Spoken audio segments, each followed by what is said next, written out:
किम लक्षणेन मृत्युना आवृतम इत्यतः भरा, मृत्यु से यह सब आवृत था, तो मृत्यु का लक्षण क्या ये तो बताइए। श्रुति स्वयं कहती है असनाया असितुम इच्छा असनाया सैव मृत्योः लक्षणम। बहुत बढ़िया।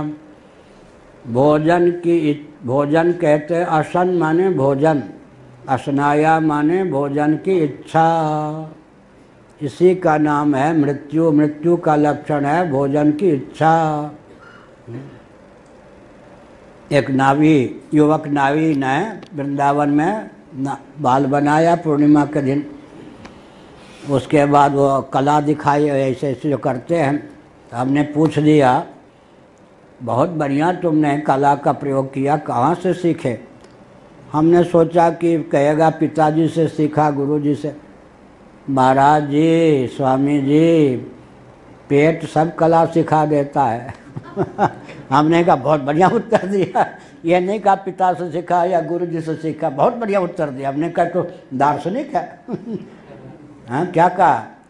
गुरुजी, स्वामी जी, वहाँ बाबा जी, महाराज जी जो भी बोलते हैं, महाराज जी पेट सारी कला सिखा देता है। क्या पहले एक दिन हमने कहा था ना, सुन रहे रथ जी? हाँ, संसार पालना हो तो दो प्रकार पाल लीजिए, पेट और पत्नी। इसी में आया ना आराम से, जाया में स्यात। पहले कहा ना शंकराचार्य ने, संसार पूरा संसार बाबा हो, पत्नी से दूर हो तो भी पेट तो है, पेट है तो संसार है।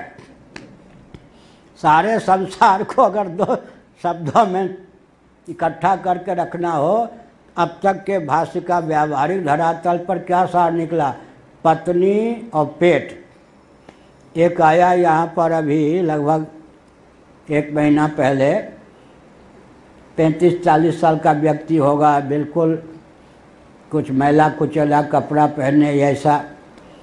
हमने शिष्टाचार में पूछ लिया, दूसरा कोई था भी नहीं यहाँ बैठा हुआ, कहाँ से आगमन हुआ आपका, क्या हुआ? हमारे यहाँ तो VIP कार्ड नहीं चलता ना कि मलिन कपड़ा में आ गया, कोई फटा कपड़ा में तो उसका देखे नहीं, ऐसा तो नहीं है। उपद्रवी ना हो बस। उसने कहा कि रांची से आया हूँ। फिर हमने कहा कहिए।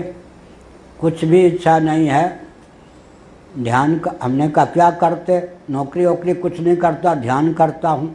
हमने कहा बहुत ऊँची बात। नहीं, ध्यान से संतोष नहीं है, मैं कर्म क्षेत्र में उतरना चाहता हूँ। फिर भी मैं नहीं समझा। कर्म क्षेत्र में उतर जाइए, कौन मना करता है? पत्नी के बिना नहीं हो सकता ना, पत्नी की चाह में आया हूँ। हमने कहा यहाँ पत्नी नहीं मिलेगी। वो कोई और भाजा। हमने कहा आप जाइए, यहाँ पत्नी नहीं मिलेगी। अब बहुत बढ़िया कहा, ध्यान से नहीं, मैं भगवान के ध्यान, मैं तो कर्मयोगी बनना चाहता हूँ, पत्नी के बिना कर्मयोगी नहीं। तो आपसे पूछने आया हूँ पत्नी कहाँ मिले, कब मिले? हमने कहा यहाँ तो नहीं मिलेगी, आप जाइए। तो संसार को पालना हो तो 2 प्रकार पाल लीजिए। क्या? नीचे पेट, ऊपर पत्नी, हो गया। बाबा हूँ या बाबू। अब गृहस्थों के पास दोनों प्रकार है, उनको भगवान जाने। भगवान बहुत सावधान न रहे तो कौन बचावे। बाबा के पास एक प्रकार है। अब 12 बज गया, दूसरा प्रकार अब पकौड़ी के माध्यम से चलेगा। 2 प्रकार जो है, सारी प्रवृत्ति का, सारे गोरख धंधे का मूल क्या है? 2 प्रकार। पाप करता है व्यक्ति तो एक उधर से एक इधर से, पेट के लिए पाप करेगा। एक पुलिस ने कहा बिहार में, लालू यादव जी थे मुख्यमंत्री, महाराज आप बाबा हैं, मुझे ईमानदारी का पाठ मत पढ़ाइएगा, वेतन कम मिलता है, खर्चा बहुत है, तो निरपराध व्यक्तियों को मार के, पीट के, धमकी दे के रोज़ पैसा लेता हूँ, नरक में न जाना पड़े, ये साधन बताइए। ये मत कहिए कि ईमानदारी। पेट है महाराज, परिवार चलाना है, ईमानदारी की मुझसे कल्पना मत कीजिए, लेकिन नरक में न जाऊँ इसके लिए कुछ साधन बताइए। फिर लालू यादव जी ने रांची या कहाँ अपना प्रतिनिधि भेजा, 10-12-13 साल पहले जब मुख्यमंत्री थे। शंकराचार्य की अनुमति हो तो मैं उनसे आके मिल लूँ, मुझसे अपेक्षा न रखें कि उपद्रव मत करो। हाँ, मैं तो जब तक जीवित, सच्ची बात है, 2-3 युवक आए थे रात के 11 बजे लालू यादव जी के प्रति बनकर, जब तक जीवित रहूँगा उपद्रव किए बिना नहीं रहूँगा। लेकिन शंकराचार्य अगर मुझे उपद्रवी को भी मिलने के लिए समय देना चाहें तो मिलना चाहता हूँ। एक उस समय बुलाया भी था, मैंने कहा ना। उन्होंने कहा मुझसे उपद्रवहीनता की अपेक्षा न रखें, लेकिन दर्शन की इच्छा जरूर है। तो हमने कहा रखे रहिए मन में। तो 2 प्रकार, पेट और पत्नी, सारी प्रवृत्ति के मूल। अब बाबा हों, पत्नी न सही, पेट तो है ही।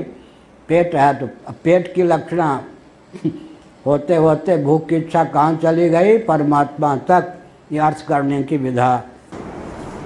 बृहदारण्यक उपनिषद शंकर भाष्य 1-2 पृष्ठ 46। हाँ 46 ना। किम लक्षणेन मृत्युना आवृतम इत्यतः अशनाया असितुम इच्छा अशनाया सैव मृत्योर्लक्षणम तया लक्षितेन मृत्युना अशनाया अशनायया।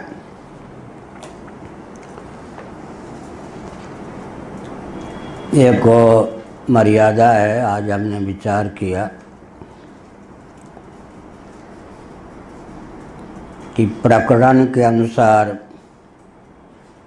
आंशिक या पूर्ण प्रलय का वर्णन होता है। सर्वत्र महाप्रलय का ही वर्णन प्राप्त नहीं होता। सदैव सौम्यदम अग्र आसीत एकमेवा द्वितीयम, यह जो छांदोग्य श्रुति के 6ठे अध्याय का वचन है, सचमुच में महाप्रलय का द्योतक है। लेकिन यहाँ का जो प्रकरण है उसमें कहा गया कि यह सब मृत्यु से व्याप्त था।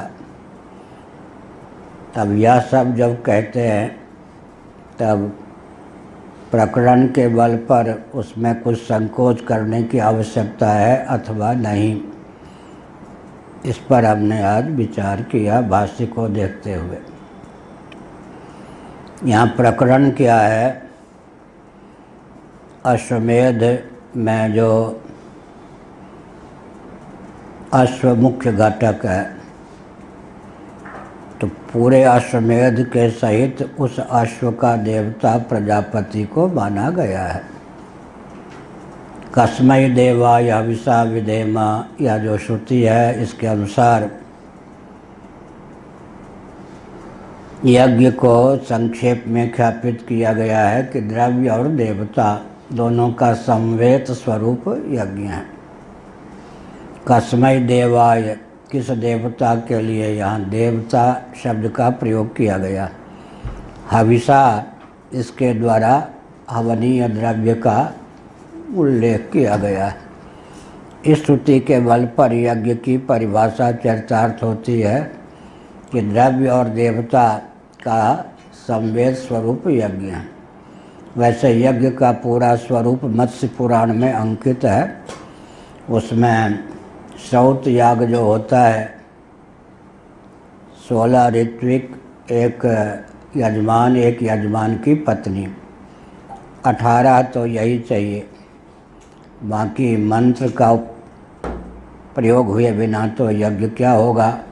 अमांत्रिक याग में तो जो व्रात्य हैं या परंपरा से यज्ञों पवित्र में अधिकृत नहीं हैं, वे अधिकृत माने गए।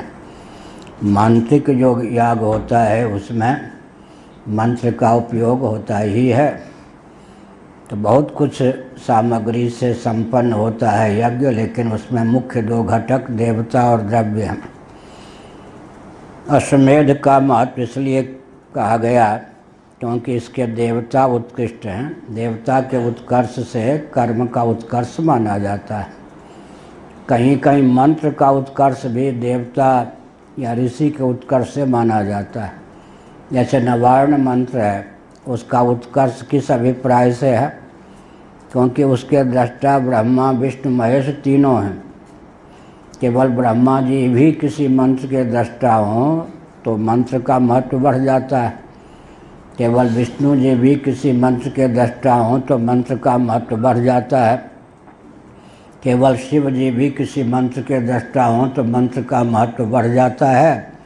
लेकिन नवार्ण मंत्र एक ऐसा मंत्र है जिसके दृष्टा केवल ब्रह्मा जी ही नहीं विष्णु जी भी हैं, केवल ब्रह्मा विष्णु ही नहीं महेश जी भी हैं। ये त्रिदेव सबसे उत्कृष्ट माने गए हैं। तीनों देवताओं ने नवार्ण मंत्र का दर्शन किया। हमको पूज्य गुरुदेव ने शरीर छोड़ने के बाद एक ही स्वप्न दिया, कहा कि विद्या के लिए तुम नवार्ण मंत्र का जप किया करो। अब मैं तो बहुत आलसी हूँ इस सब में इतना लगा रहता हूँ, लेकिन 5-7 बार पूजन के समय केवल पाठ कर लेता हूँ। पूज्य गुरुदेव ने स्वप्न में, गुरुदेव के रूप में भगवान ने स्वप्न में कहा। तो नवार्ण मंत्र का महत्व क्यों है?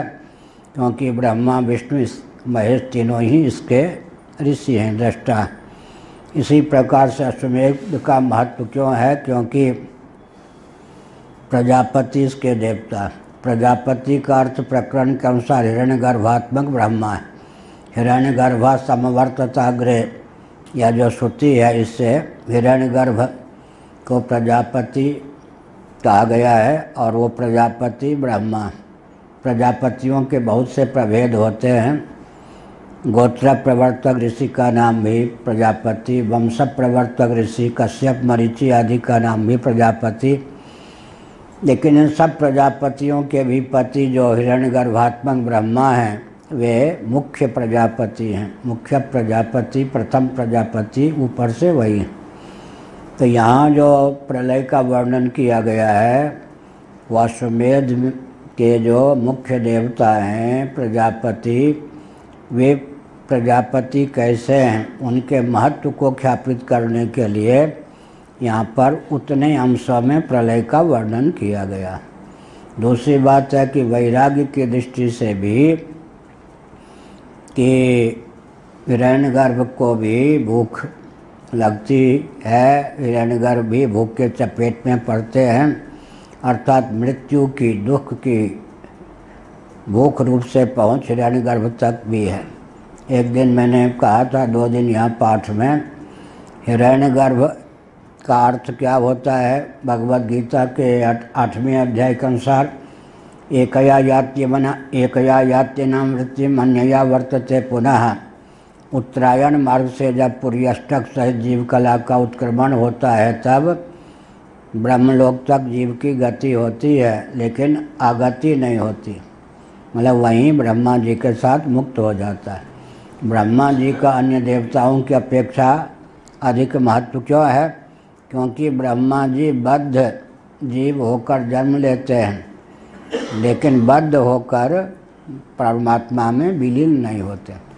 इसलिए हिरण्यगर्भ की उपासना करने वाला बंधन को प्राप्त नहीं होता, अर्थात वह हिरण्यगर्भ के अनुग्रह से तत्वज्ञान को अवश्य प्राप्त कर लेता है।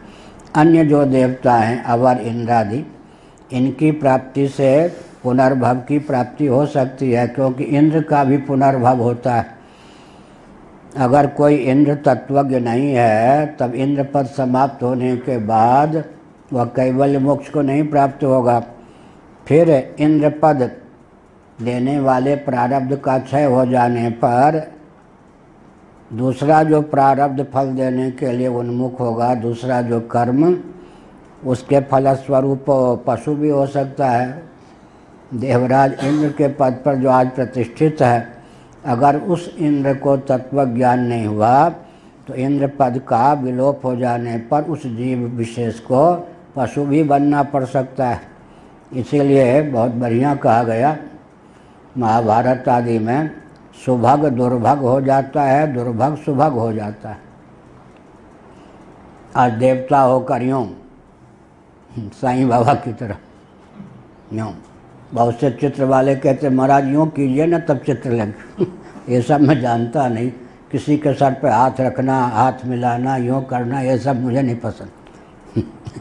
बच्चों से भी, विद्यार्थियों से भी हाथ नहीं कभी मिलाता था ना। हाथ मिलाना, सर पे हाथ रखना, ये सब अलाई वलाई से दूर, ये सब में बहुत नाश होता है जीवन का। हाथ मिलाना, वैसे हाथ मिलाना शास्त्र सम्मत। ब्रह्मा और विष्णु मिलते हैं तो दोनों हाथ मिलाते हैं। सैल्यूट करना शास्त्र विरुद्ध है, इससे पुण्य का क्षय हो जाता है। सैल्यूट करने से पुण्य का क्षय हो जाता है। सख्य भाव हो तो हाथ मिला सकते हैं, शास्त्र सम्मत है। श्रीमद् भागवत में ब्रह्मा और विष्णु हाथ मिलाते हैं, लेकिन हमको ये सब पसंद नहीं, हाथ मिलाना फिर या सर पे हाथ रखना, खुश रहो, ये सब कुछ नहीं। गुरुडम फैलाना ठीक नहीं। महापुरुषों की का अनुग्रह है। हम तो तरसते थे पूज्य गुरुदेव कभी सर पे हाथ रख दें। उन इतना संकोच था, कभी उनके साथ बैठ कर चित्र भी नहीं खिंचाया।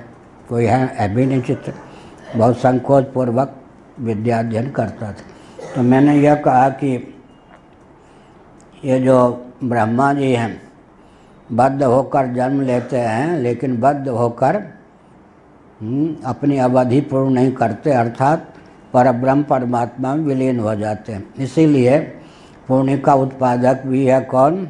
अश्वमेध याग। और अंत में कोई मुमुक्षु है तो मोक्ष तक पहुंचाने वाला है अंतःकरण के शोधन से। यहाँ किस स्तर के प्रलय का वर्णन है? हिरण्यगर्भ तक का। सर्वतोभावेन सत्संज्ञक जो अद्वैत परमात्मा है वहाँ तक इस प्रकरण को नहीं पहुँचाया गया।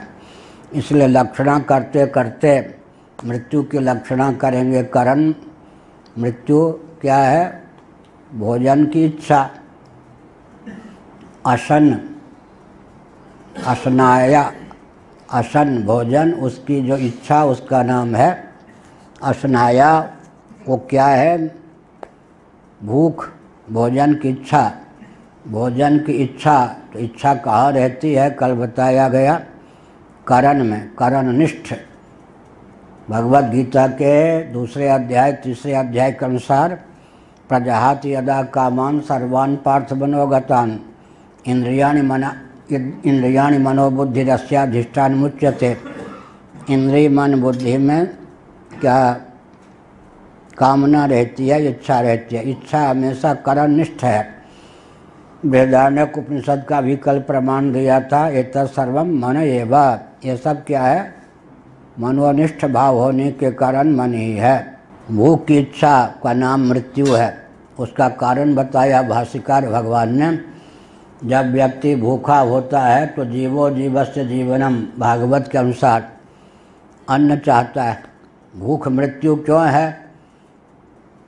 जब लग जाए तो भूखे व्यक्ति को पीड़ा देती है ना, इसलिए मृत्यु है। और उस पीड़ा को दूर करने के लिए जिसको व्यक्ति, भूखा व्यक्ति अन्न बनाता है, उसका कचूमर निकाल देता है। अपने कष्ट को दूर करने के लिए भोजन की अपेक्षा अन्न की अपेक्षा है। और अन्न कौन बनेगा? या तो स्थावर प्राणी या जंगम प्राणी। यही तो, कोई स्थावर प्राणी को खा करके जीवित रहता है, कोई जंगम प्राणी को खा के जीवित रहता है। दूसरे की मौत में हेतु हुए बिना अन्न की प्राप्ति हो ही नहीं सकती। क्या? इसलिए पेट एक पाप तो करा ही देता है। क्या? या तो स्थावर प्राणी को खाकर ही भूख की निवृत्ति होती है, या जो मांसाहारी हैं, शेर इत्यादि मनुष्यों का नाम क्यों लें? मांसाहारी हैं वो जो हैं, जंगम प्राणी को खा करके भी भूख मिटा लेते हैं। इसलिए जीवो जीवस्य जीवनम कहा गया। तो अब लक्षणा क्या चली गई? भूख की लक्षण, भोजन की इच्छा की लक्षणा चली गई करण में। ब्रह्मा जी के करण कौन है? बुद्धि। समष्टि बुद्धि का नाम क्या है? महतत्व। महतत्व में तादात्म्यपन्न या हमिति संपन्न चेतन का नाम क्या है? ब्रह्मा जी। वो ब्रह्मा जी कौन है? प्रजापति। वो प्रजापति कौन है? प्राप्त अश्वमेध के अधिदैव। वहीं तक के प्रलय का वर्णन है। पूरे प्रकरण पर आज हमने 1 घंटे समीक्षा की तो यह निष्कर्ष निकला। इसलिए शंकराचार्य महाभाग ने एक दृष्टिकोण, एक शब्द डाल करके छोड़ दिया। उसका अर्थ क्या है? जैसे कोई कहे कि यह सब अग्रे, पहले, उत्पत्ति के पूर्व वायु था या वायु थे, ये सब वायु थे। एक वचन भी चलता, यह सब वायु था। तो इसका अर्थ क्या हुआ? यहाँ पूरे प्रलय का वर्णन नहीं, तेज पर्यंत, तेजा पर्यंत प्रलय का वर्णन है।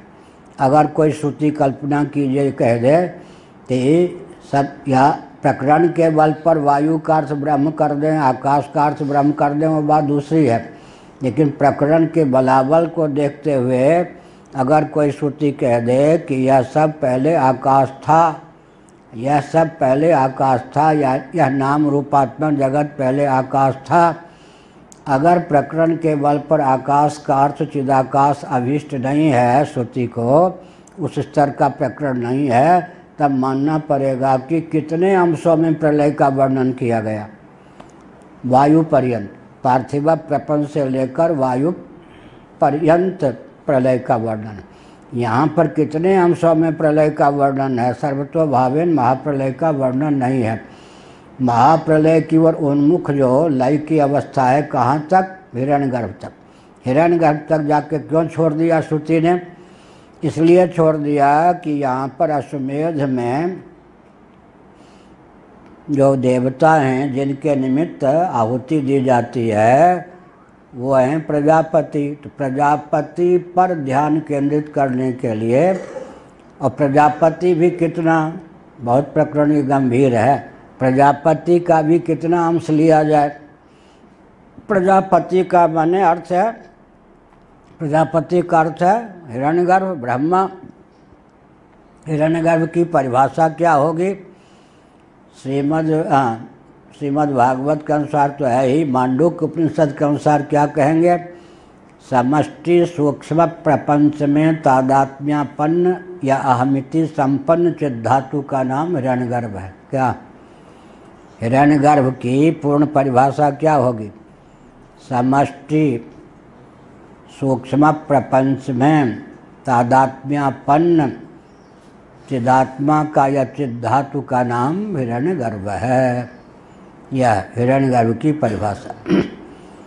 और पूरे सर्वसारोपनिषद आदि का अष्टोत्तर शत उपनिषदों का अनुशीलन करके फिर सभी श्रुतियों के बल पर अगर हिरण्यगर्भ की परिभाषा करें तो क्या होगी परिभाषा?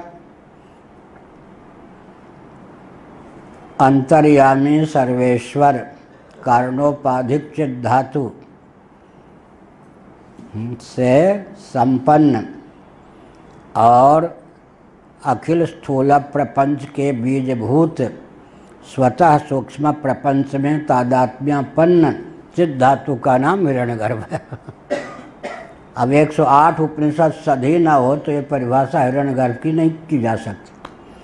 पूरे 108 उपनिषद सधी हो, अर्थ सहित स्त्रीलिंग में है उपनिषद, तो हिरण्यगर्भ की ये परिभाषा नहीं की जा सकती। और जो प्रकरण चल रहा है, क्या मान लीजिए भगवान शंकराचार्य ने वहीं ला के छोड़ा है, प्रकरण चल रहा है मिट्टी से निर्मित पिंड है, मृतपिंड। मृतपिंड कहने पर क्या क्या हुआ? नीचे का ऊपर का ग्रहण होगा या नहीं? मिट्टी भी उसमें अनुगत है। मिट्टी के अवयव ना हो तो मृतपिंड संज्ञेय कैसे हो? मिट्टी से ही तो घट ये पिंड बनता है। यह हुआ। और नीचे क्या है? उसमें मृतपिंड में फिर क्या होगा? कपाल भी तो अनुगत है, कपाल के बाद घट भी अनुगत है। तो घट और कपाल की पूर्वावस्था से संपन्न और ऊपर से क्या लेंगे? मृत धातु की अनुगति युक्त पिंड, यही ना? ऊपर को भी ले लेंगे क्योंकि कारण की अनुगति कार्य में होती है और कारणांतर में भविष्यत गति से संभावित कार्यों की अनुगति होती है। यह जो प्रकरण चल रहा है इसके आधार पर जब हिरण्यगर्भ की परिभाषा करेंगे तो क्या परिभाषा सिद्ध होगी? कहाँ से बोल रहा हूँ मैं? सर्वसारोपनिषद का यह दृष्टिकोण। तो क्या हुआ? जैसे मिट्टी से निर्मित जो पिंड है, मृतपिंड, उसमें मिट्टी के परमाणु अनुगत हैं या नहीं? और जो संभावित कार्य क्या है? कपाल, कपाल की वो बीजावस्था है, माने पूर्वावस्था है। और कपाल किसकी पूर्वावस्था है? कपालद्वय के संयोग से निष्पन्न संभावित घट की। तो मृत पिंड में घट और कपाल दोनों विद्यमान हैं या नहीं भविष्यत गति से? और वर्तमान की गति से मृतपिंड स्वयं मृतपिंड है, लेकिन कारण की उसमें अनुगति होने के कारण मृतपिंड, मिट्टी तो उसमें अनुगत है ही। इस प्रकार से हिरण्यगर्भ क्या हुआ? मृतपिंड सदृश। बीच में हमने चूर्ण की बात छोड़ दी, तो मृतपिंड सदृश, मृतपिंड सहित हुआ। मृतपिंड सहित का अर्थ हुआ अब उसकी तादात्म्यापत्ति कहाँ है? ईश्वर में तादात्म्यापत्ति नहीं है, लेकिन ईश्वर की वहाँ विद्यमानता है। जैसे पिंड का कोई अधिदैव हो, पिंडाभिमानी अधिदैव हो, तो मिट्टी में उसकी तादात्म्यापत्ति नहीं होगी। और संभावित जो क्या कपाल में और घट में उसकी तादात्म्यापत्ति नहीं होगी, केवल मृतपिंड में तादात्म्यापत्ति होगी, लेकिन विद्यमानता उसमें सूक्ष्म रूप से भविष्यत गति से कार्यांतर की भी होगी और वर्तमान दृष्टि से कारण की अनुगति भी होगी। इसीलिए ईश्वर की संपन्नता है। कारणोपाधिक ईश्वर की अनुगति से युक्त समष्टि सूक्ष्म प्रपंच में तादात्म्यापन्न भविष्यत गति से वैश्वानर की विद्यमानता से संपन्न जो चिद्धातु है, उसका नाम हिरण्यगर्भ या ब्रह्मा है।